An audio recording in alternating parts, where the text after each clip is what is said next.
the next question. So here we have a 57-year-old man with urinary symptom and hypertension. So let's go with the question quickly. Let's see the question stem.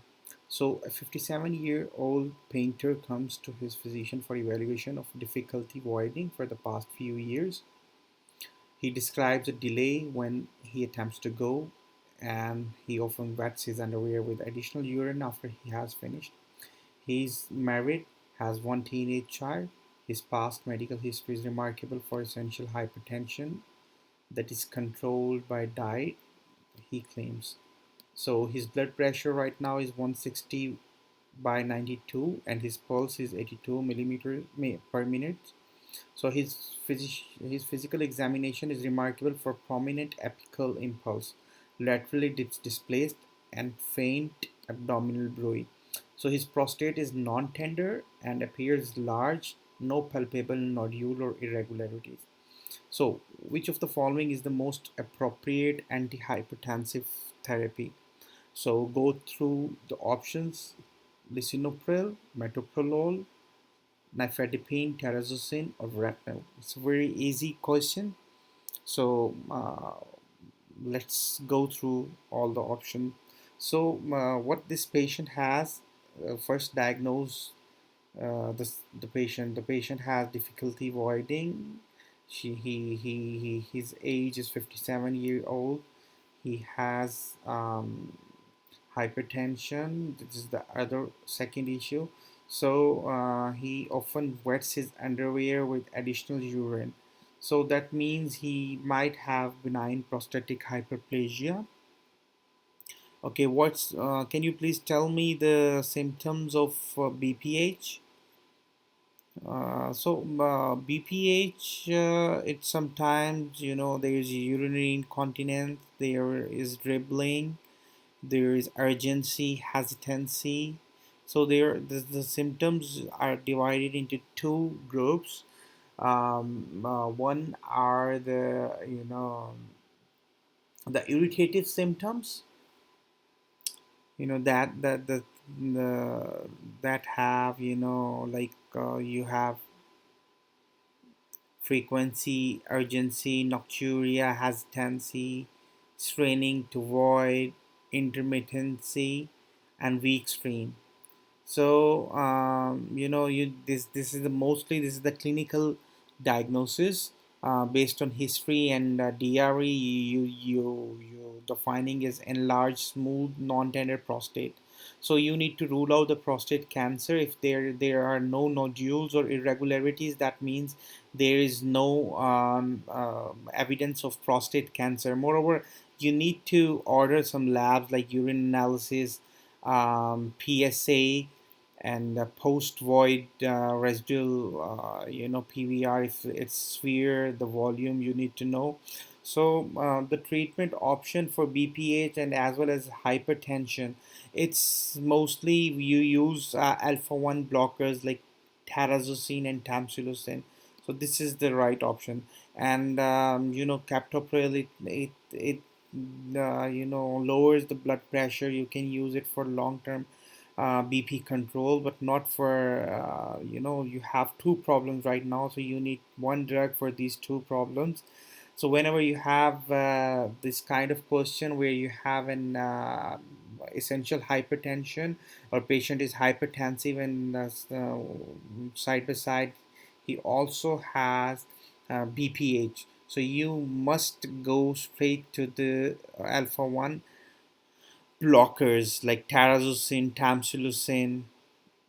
Okay, so you never go with metoprolol, as it lowers the blood pressure, but it worsens the BPH, the symptoms, because it has beta 1 and antagonist the activity. So it will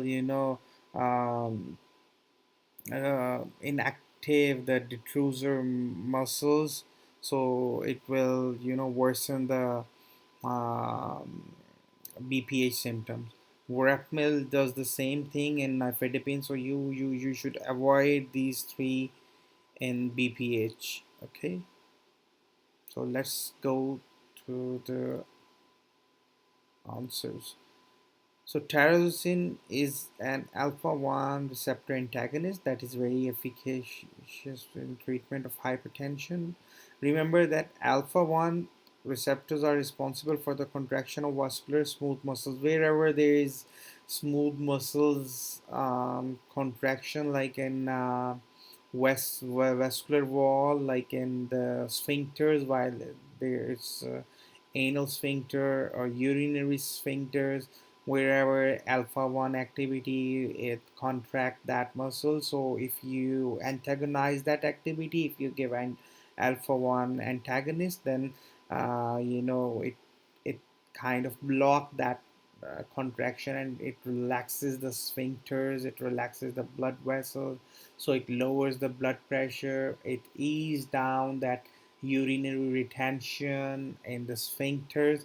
So you use alpha 1 antagonist for BPH and hypertension. If you have these two disorders in the same patient, go with this drug alpha 1 receptor antagonist, whether it is terazosin or tamsulosin or whatever um, drug you need to choose that option. So ACE inhibitor, yeah, this is has an excellent efficacy in treating blood pressure, but there is no evidence that you should give it in BPH. It has no impact. Okay, so yes, it can, and you always remember ACE inhibitor whenever there is renal disease, like in diabetes. You have diabetic nephropathy. If there is, like, if the patient has diabetes and microalbuminemia in urine analysis, then go with captopril or ACE inhibitor straight on. This is the high yield drug in case of proteinuria. Okay, so metoprolol is a beta blocker, yes, as you know. So beta blocker, what it does is it is negative inotrope and negative chronotrope, so it decreases heart rate or heart contraction. It decreases the BP in that way, and moreover, it also decreases the secretion of renin from the kidneys. So ultimately, it lowers the blood pressure that way too. Nifedipine is a calcium channel blocker, so that you can use it for hypertension, but be caution. If you have BPA, you shouldn't use nifedipine, as it is calcium channel blocker, and so it can worsen the symptoms in the same way as metoprolol does, like it kind of relaxes the detrusor muscles, the muscles in the body of bladder, so urinary retention can increase with these calcium blockers. Same is the case with verapamil, the cardioselective calcium channel blocker. It can lower the hypertension. It is mostly used in patient with AFib, with weight controlling therapy, but it can also worsen the BPH or urinary retention in the same way as beta blocker does. Like you need to remember, this is the urinary bladder. Okay, there are muscles over here, okay, and all over the wall of the urinary bladder, and then there is small sphincters here, and urethra pass all the way towards towards the outside. So what happened is there are beta, the here the it is mostly beta and cholinergic, or you can say muscarinic receptors, M3. So what does M3? M3 contract the body of bladder, and here we have A1. What A1? A1 contracts the smooth muscles here.